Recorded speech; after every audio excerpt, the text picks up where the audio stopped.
नत्थू एक खाना बदोश कबीले से तल्लक रखता था।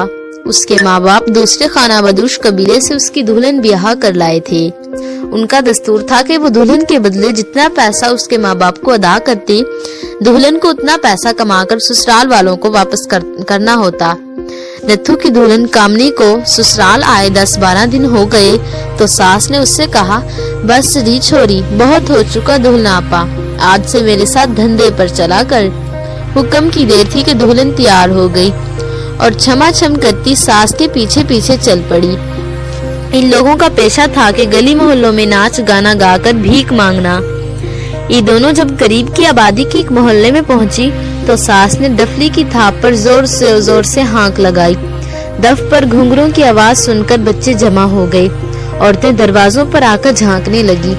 नई नवेली दुल्हन को लाल रंग के घाघरे और चोली पर शीशों की कढ़ाई वाला चमचम कुर्ता दुपट्टा ओढ़े देखकर एक घर की औरत ने अंदर बुला लिया कि इसका नाच देखेंगी।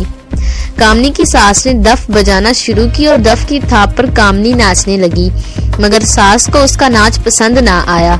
उसने गाहकों के सामने तो उसे ना टोका, मगर घर आकर उसके पीछे पड़ गई।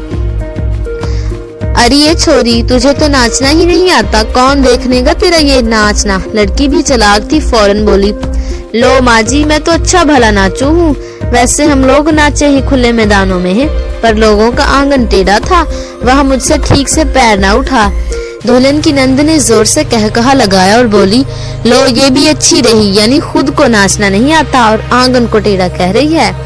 जब किसी से कोई काम दुरुस्त तरीके से ना हो और वो कोई उज़र या बहाना किसी और पर रखे तो झट ही यही फिक्रा जुबान पर आ जाता है कि नाच न जाने आंगन टेढ़ा।